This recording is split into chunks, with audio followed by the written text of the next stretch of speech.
Alright, this is Liam, and in this video I'm going to talk about not only how not really going to talk about something new, but I'm going to bring up something that I've touched on very quickly in the past. And as you can see, I've just gotten back from the gym. I have some pretty severe tan lines going on, so I've got to fix that, I guess. But remember to get your sun, vitamin D, it's the best way you can process that.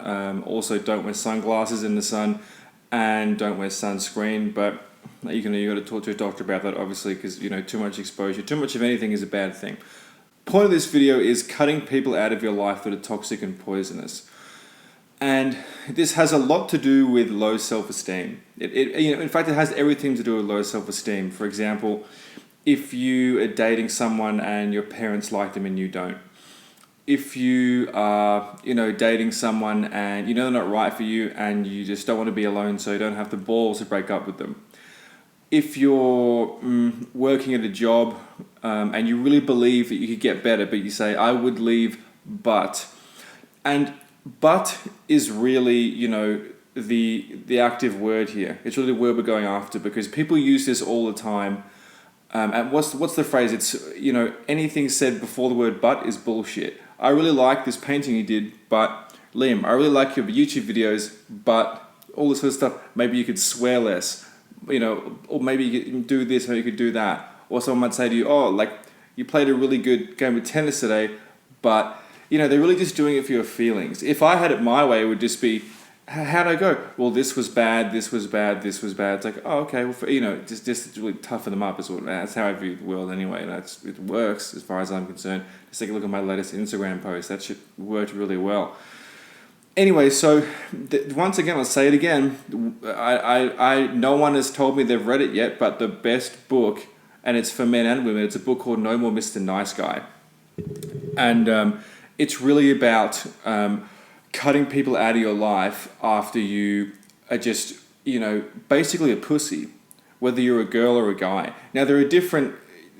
I always talk about relationships so much because this is where so much pain and also so much happiness can occur, depending on your, basically your sense of self-worth. This is the gym I was at, go gym. But so there's different reasons that men and women will stay in a relationship when they don't want to. And the first reason, but the main reason for a man is the man doesn't want to leave the relationship because he doesn't want to stop the flow of sex. He wants to keep getting laid, he enjoys the sex, even if he's not attracted to his girlfriend anymore, or even if he kind of, whatever the situation is, he's just worried he's put on weight in a relationship, he doesn't want to leave. That's a huge reason, and I'm telling you, it sounds dark and it sounds grim, but it really is, that really does, it plays a huge role. For women, it's a bit different. It's more of how other people view them. It's more how their friends will view them, their family will view them, and also they won't want to be alone, and a man won't want to be alone as well. It all really comes down to, there's a bit of delaying gratification in there as well. And there's also, the fear of being alone. So one thing that I've really started doing recently is to leave the house with absolutely nothing on me. I take a little bit of cash with me in case the cops here pull me over and I have to bribe them, basically, because I don't have a license in Chiang Mai. So that's fine. I'll bring like $10 with me or whatever. But I'll just go for a drive and I'll have sunglasses on because otherwise I'll be blind. Driving around, no phone, no wallet, no headphones, no nothing, just driving around, going for a walk. And I'll do that for probably 3 hours a day. And I'll go find somewhere new, or maybe I'll go through like this city space, or maybe I'll go through the forest, maybe I'll go up a hill, or maybe I'll go around like this swamp lake sort of area. And it is really cool. Like in Chiang Mai, it's all very local. But you really get accustomed to sitting down and not, needing anything external to give you any sort of emotional stimulation, dopamine. And I find myself, even when I'm working, I always have my phone off, and I'll do this. I'll be working and I'll go, and I'll reach for my phone when I'm in the middle of working. And this ties back into pushing people out of your life, because if you can't get a handle on, getting stimulation, look, everyone's human. We need a bit of, validation again and again from other people. Like if I'm showing people how to get rid of tinnitus, I'm going to need a bit of validation that it's working to show that I should still keep doing it. If I'm going to the gym, I'm going to need a bit of validation to see my muscles are growing, otherwise it's not going to happen. But there's sometimes when validation starts to run rampant, and I'm talking, of course, about Facebook and Instagram. Did you know that Mark Zuckerberg hires neuroscientists and neuropsychologists to come in and pick the colors and split test on which one gives them the biggest amount of excitement. The only reason that we as humans we can see color is to see the fruits of the summer. So we can see that, pick them out and eat them. So they attract us. It's very, very interesting. Dr. Grundy talks about that. There's a few other people too. Otherwise, we would really have no purpose, so we can spot them in the trees. Interesting. And I think there's probably something in there to do with animals as well. But I don't know. The jury's out for me on eating fruit at all. But there is definitely benefits. So it has a use, absolutely. Anyway, back to the point at hand. One story I want to tell you.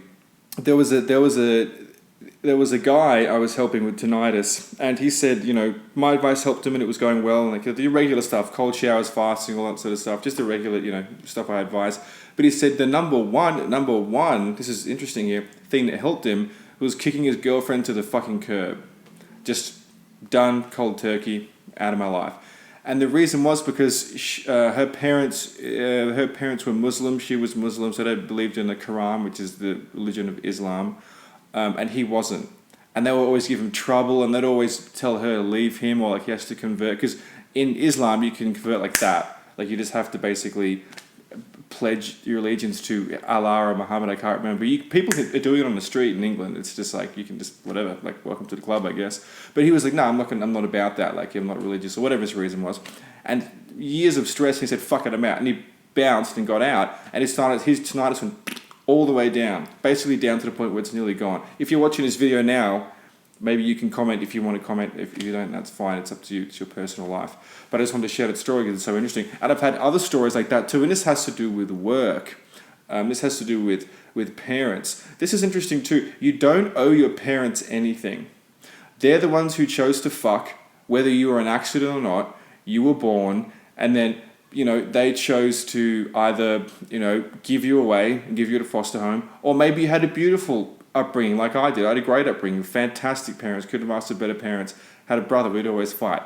I'd always beat him up, but he'll probably tell you a different story. Anyway, so, I had a great upbringing, but I really do think now I don't owe my parents anything. I don't owe them any money. I don't owe them any of my time. I don't owe them any sort of really anything. But I want to give it back to them because it makes me feel good. If you've had a bad experience with your parents and they've manipulated you, they can manipulate you very easily now by saying, oh, like I raised you as my own, like all this sort of stuff. It's like, well, it wasn't my choice. Like if someone, kidnaps you and, pulls you into like some sort of kitchen, and like you have to wash dishes for the rest of your life, like some crazy weird situation. It's in Asia. I can't imagine, maybe what happened. It's not your decision. You don't have to do that. But they might kill you. That's a bad analogy.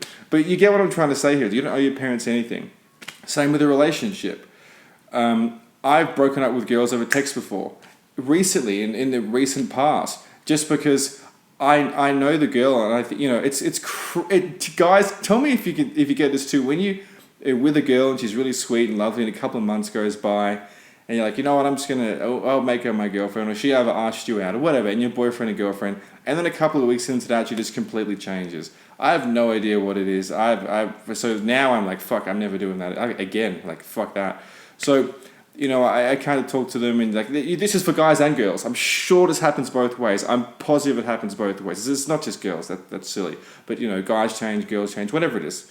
You don't have to sit them down unless you're living together. But if you're just like, been going out for like a year or something, it's complicated if you're in the same friends group, which I advise never to mix friends groups ever with girls or guys that you're dating or work.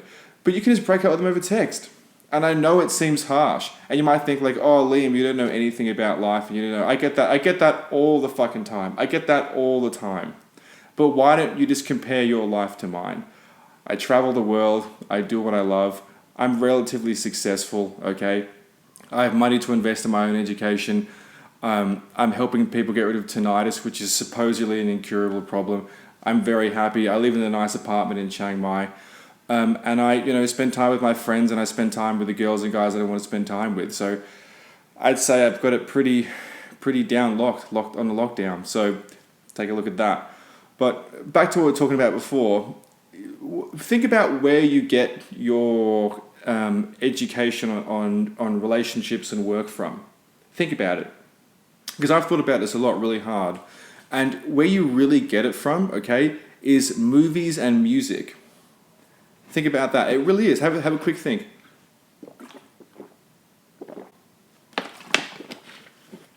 And your parents have got it from, whoever taught you's got it from movies or music too. Or you've just got it from anecdotal people who are just like, oh, you got to do this. Like, oh, you got to do the right thing.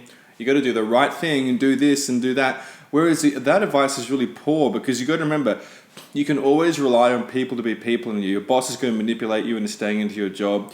Your boyfriend's going to manipulate you into staying in a relationship with him. Your parents are going to manipulate you into staying at home with them and not leaving home because the mum hates the dad and the mum doesn't want to be left alone with the dad and whatever. So cutting people out of your life really is as simple as like snip. Like, you can just do it. Send them a message. Don't just vanish and they'll be like worried about you. But send them. I've sent messages before. It's like, hey, look, like I've had a great time with you, but it's not working for me. You're not the same person anymore. Take care. And they'll message back and be why, and I just won't respond. It's as simple as that, and they know why. You know, they've got to take some introspection. But it seems really harsh. But guys, have a think about how many people are probably doing that. What I just told you to do. Not many, if any at all. And then think about how many people are doing it. How many people are not doing it? What did I say before? How many people are not doing this, right? Probably most people. How many people are doing it? Not many. So most people are not taking that advice, and they're being like sitting down, they're getting back into a relationship with work and friends and whatever. And so now think about how many people are depressed and on antidepressants. So many people. Now, of course, I can't just say that's like the main reason, but I do look into my friends' lives, and I do look into my parents' lives, and I do look into some of my clients' lives, and I do look into my own life in the past. I'm not fucking perfect at all. Not even fucking close. I used to shit my pants until I was 18 years old in high school. That's not fucking perfect, I'll tell you that much. Fuck, that was bad. I remember that. Anyway, so you get what I'm trying to say here. There's a lot of sadness can be brought up by feeling obligated to do something that you don't want to do, but actually you don't have to do it. As long as you... ask yourself this. Why don't you stop doing that thing that you know you should stop doing? And if it has but in it, I want to stop it, but I could stop it, but I know I should stop it tomorrow, but it's bullshit then. And it really, really is. Like, and I get it. Like, you know, sometimes you got to do a step-by-step thing. And if you're married with kids, fucking good luck, especially in the West. If you're a man, you're going to get your fucking eyes pulled out. But point being, cut out the people in your life who aren't serving you at all. Cut out the online people in your life who aren't serving you at all. For example, it's 5:30 right now in Chiang Mai. The sun's going down. And I'm not going to go now and watch a movie or do anything like that. I'm going to learn Russian for about 3 hours. So I've got a lesson in half an hour. I'm going to speak to the guy, Alexander. I always get his name wrong. And then I'm going to go on my TV and learn phrasing and vocabulary. And I'm going to practice that. And then I'm probably going to try and read for an hour in candlelight so I get rid of the blue light. And then I go to bed. I'm not going to spend any time with listening to depressing politics or sad songs or anything like that, or horror movies or thriller movies, or, you know, texting friends who are like, you know, telling me about how shit their lives back in Melbourne, which is most of them basically. But yeah, you get the point. So cut them out of your life. Anyway, end of the video. But look, I've got a live training I'm going to put on. It's a free training I'm going to stream. Click below, okay, you get a free ebook and you get to book in a time to attend a live training. There's limited time per room, so we'll see how it goes. But you can ask me questions. I'm going to give a presentation, but click below, okay, and I'll see you there.